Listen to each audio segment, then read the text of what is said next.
Olá pessoal, eu sou Marcelo Spaldi, professor, escritor, pós-doutor em escrita criativa, e este é o canal Formação de Escritores. Nosso canal tem o objetivo de trazer um pouquinho do conteúdo do Formação de Escritores, do nosso curso online de Formação de Escritores, aqui para o YouTube, gratuitamente para o grande público.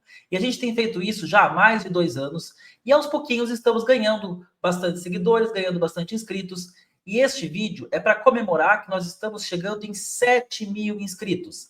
Na verdade, a gente ainda não chegou. Deixa eu colocar para vocês aqui o dado e vocês vão nos ajudar a chegar. Olha só, nós estamos com 6.990 inscritos. Então, a gente agora vai fazer este vídeo comemorando os 7.000 inscritos antes de chegar aos 7.000 inscritos, porque vocês vão se inscrever no nosso canal, compartilhar o nosso vídeo e, com isso, vamos atingir, então, 7.000 inscritos. E fica aqui já a nossa ideia, nosso compromisso, né, de fazer vídeos como esse a cada vez que chegarmos em 7, 8, 9, 10 mil inscritos, que são os vídeos dos melhores. E dessa vez, para comemorar os 7.000 inscritos, eu escolhi falar sobre 7 contos, 7 crônicas e 7 poemas brasileiros fundamentais, históricos, de grandes autores e autoras. Então, nesse vídeo, eu vou falar um pouquinho sobre 7 contos, 7 poemas, 7 crônicas, e fica aqui o convite, claro, para que vocês se inscrevam no canal, coloquem nos comentários também qual é o conto que vocês indicam, a crônica que vocês indicam, um poema que vocês indicam, de autores e autoras brasileiros, para que nossos espectadores possam depois buscar esses textos. Então, depois da vinheta, a gente começa falando de conto, crônica e poesia brasileira.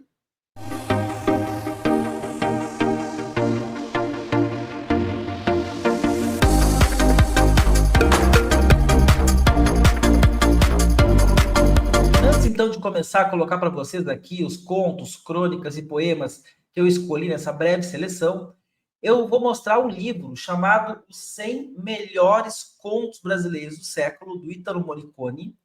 Esse livro foi publicado no ano 2000 e é um livro que infelizmente está esgotado, mas se vocês encontrarem ele ou em versão digital ou num sebo, comprem, gente. Comprem, porque esse livro vale muito a pena. Ele, inclusive, é a minha base, a minha inspiração aqui para fazer este vídeo.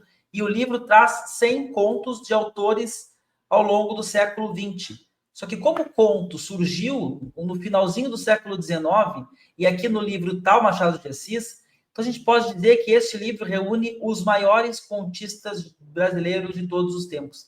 Quando eu entrei no mestrado em literatura brasileira, uma professora me indicou esse livro e foi ótimo, porque me deu um panorama geral de vários autores, como Rubem Fonseca, Otto Lara Rezende, Clarice Lispector, Sérgio Santana, Moacir Scliar, Roberto Drummond, Graciliano Ramos, Hilda Hilst, Lima Barreto, Érico Veríssimo, Ana Cristina César, Dalton Trevisan. Ele vai desde as primeiras décadas até o final do século XX, anos 90. Então, realmente, este livro aqui é um achado, e a seleção que o Morricone fez e os contatos para direitos autorais que ele conseguiu foi incrível. Tem 2 faltas nesse livro aqui, porque eu sinto falta de 2 autores, pelo menos. Um deles é o gaúcho Simões Lopes Neto, que não é um autor tão conhecido nacionalmente, mas é um autor que tem um texto interessantíssimo, muito importante, inclusive inspirou o Guimarães Rosa, que é o outro autor que faz falta no livro, porque na ocasião a família, os detentores de direitos autorais, não permitiram que reproduzissem os contos do Guimarães Rosa. Então vai faltar Guimarães Rosa aqui na minha lista e falta Guimarães Rosa aqui no livro, 100 Melhores Contos Brasileiros do Século, mas sem dúvidas o Guimarães e seus contos é uma referência para todos nós.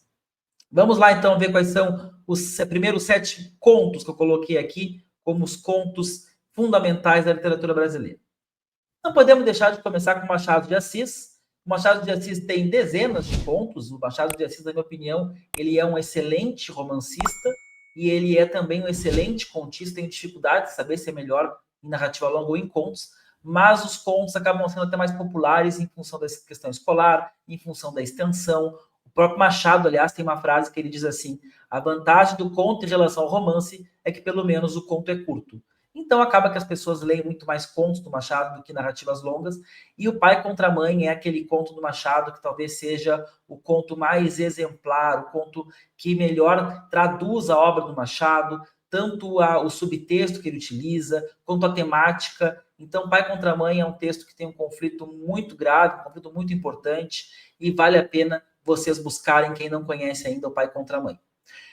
Alguém vai perguntar assim, Marcelo, e o Alienista? O Alienista, na minha concepção, é uma novela, não é um conto. Então, o Alienista não entraria nessa relação, porque para mim o Alienista é o melhor texto do Machado. Considerando contos, novelas e romances, O Alienista, para mim, é um texto fantástico, atemporal. O dilema que ele traz no Alienista até hoje se discute. Então, o Alienista, para mim, é o melhor conto do Machado, o melhor texto do Machado, mas ele não seria um conto, seria uma novela. Por isso aqui eu coloquei Pai contra Mãe, para representar o Machado, e Pai contra Mãe está no livro, porque o livro do Morricone traz alguns textos ali de 1890, até para deixar mais representativo. Lima Barreto, outro autor interessantíssimo que nós temos, ele publicou alguns contos, aqui no livro tem a Nova Califórnia.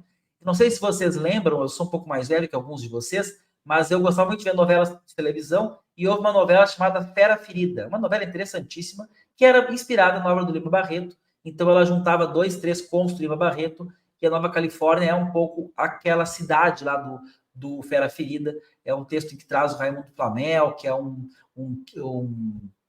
não é químico que se fala, né? É aquelas pessoas que fabricam ouro, é um alquimista. Então é muito interessante essa obra. Também tem depois um conto do Lima Barreto que fala sobre a questão do ouro, de que fabricava ouro.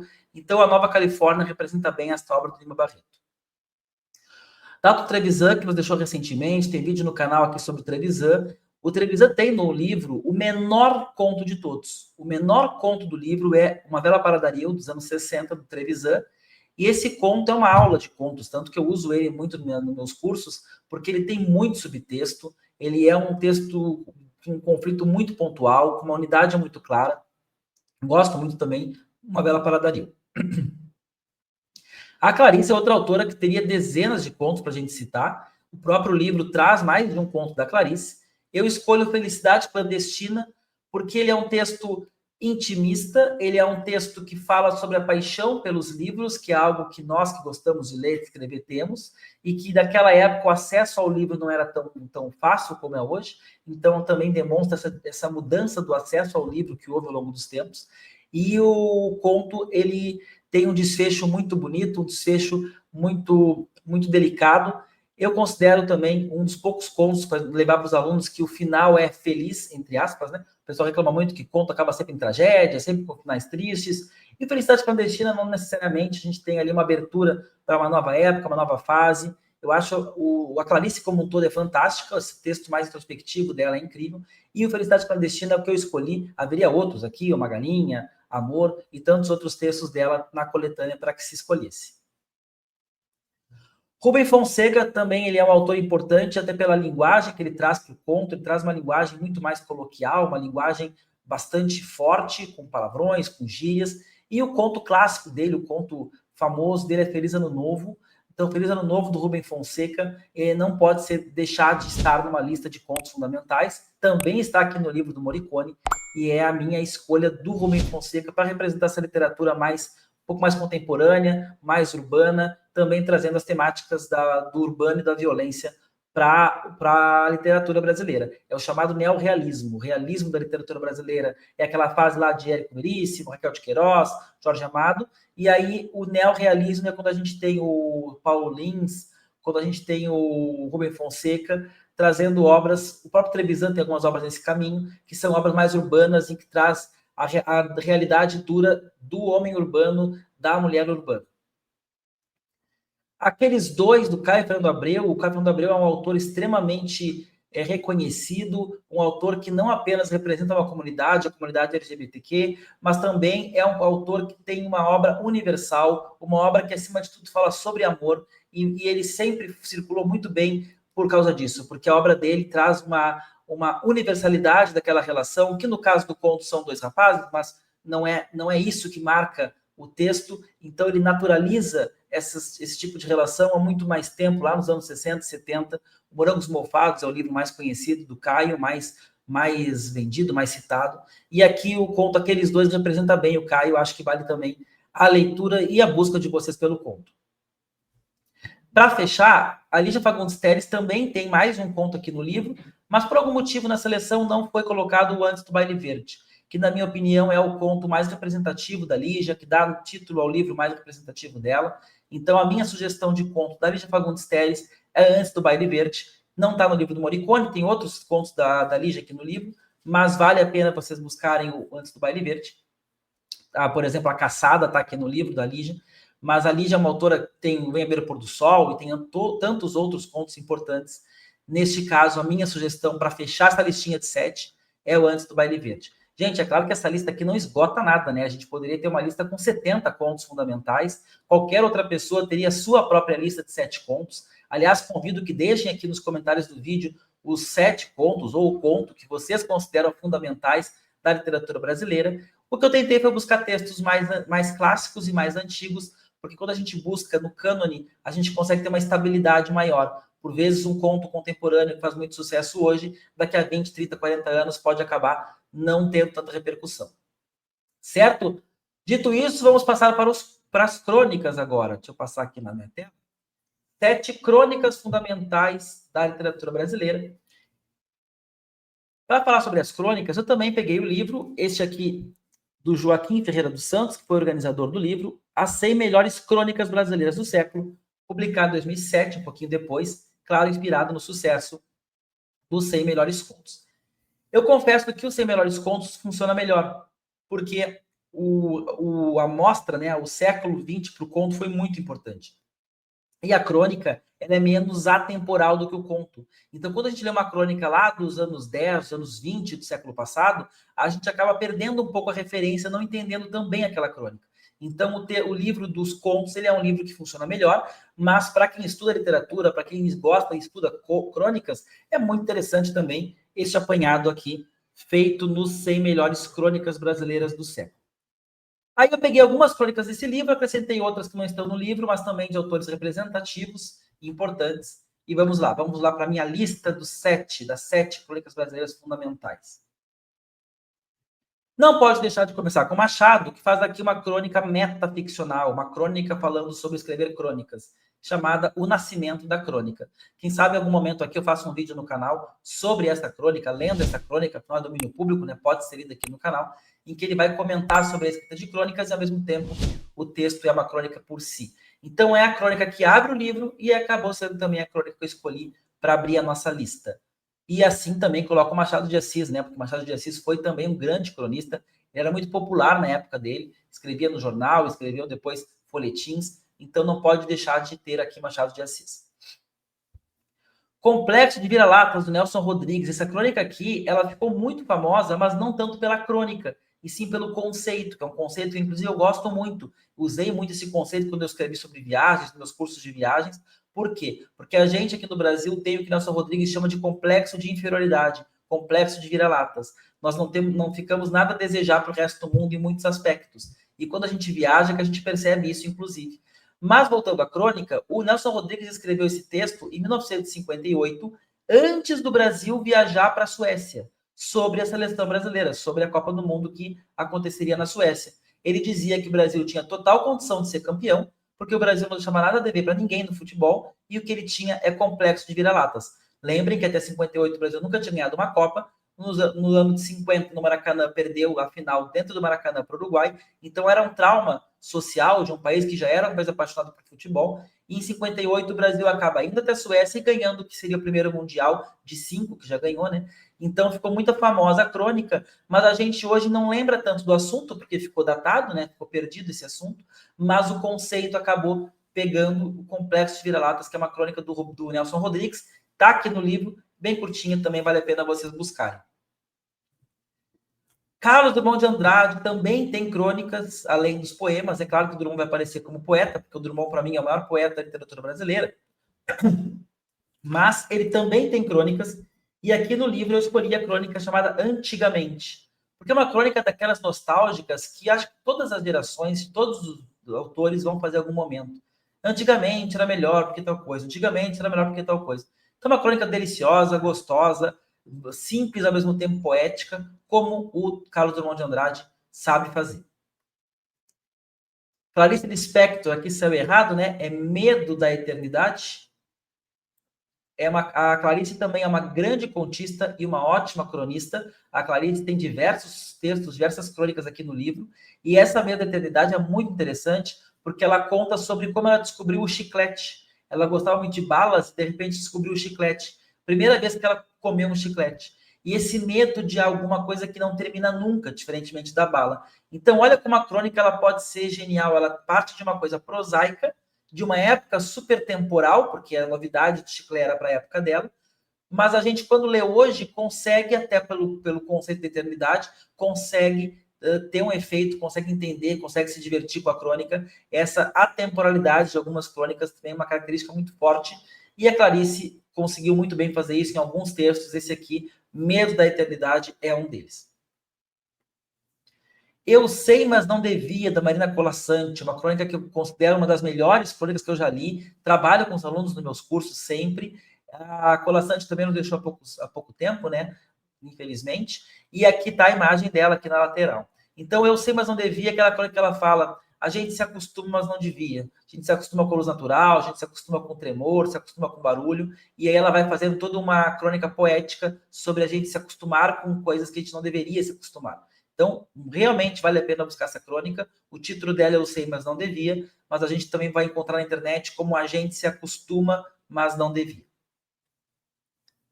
Luiz Fernando Veríssimo talvez seja um dos maiores cronistas do Brasil vivos, um autor com uma produção vastíssima. As crônicas dele muitas vezes se misturam com o conto, e essa é uma discussão que sempre surge nas aulas, né? O que é conto, o que é crônica, como é que a separação de um para outro. Depois desse vídeo, vou colocar como sugestão de vídeo para vocês uma live que eu fiz com o Rubem Pence falando das misturas de conto e crônica. E O Lixo é um dos textos que é em forma de diálogo, todo ele em forma de diálogo, está na Comédias Privadas, que é a obra mais conhecida do Veríssimo, que virou seriado da Globo. E O Lixo, ele é um texto engraçadíssimo, interessantíssimo, bem complexo, que o Veríssimo escreveu, que eu classificaria como crônica. Alguns podem classificar como conto, ele fica naquela categoria da croniconto. Para fechar, o Arnaldo Jabor tem uma crônica chamada Amor é Prosa, Sexo é Poesia, que também está no livro. Repare que coloquei um asterisco quando não está no livro, tá? Tem outras crônicas do Veríssimo no livro, mas esta não. E o Jabor está lá no livro, no 100 Melhores Crônicas Brasileiras do Século, só que a crônica dele não é tão boa. O que é boa é a música que a Rita Lee fez, inspirada na crônica do Arnaldo Jabor. Pouca gente sabe que a Rita Lee tem aquela música famosíssima, Amor e Sexo, da Rita Lee.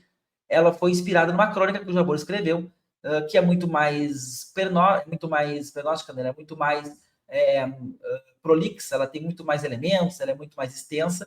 E a poesia que a Rita Lee fez, a letra da música que a Rita Lee fez, ela conseguiu tirar apenas a essência, as metáforas, as melhores metáforas.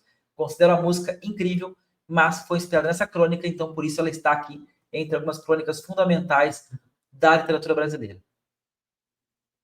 Chegamos, enfim, nos poemas. Lembrando, gente, que estamos fazendo esse vídeo para que vocês nos ajudem a chegar aos 7 mil inscritos no canal. Já estamos quase chegando. E quando chegar em 8, eu vou trazer 8 romances, quem sabe, 8 seriados, 8 filmes.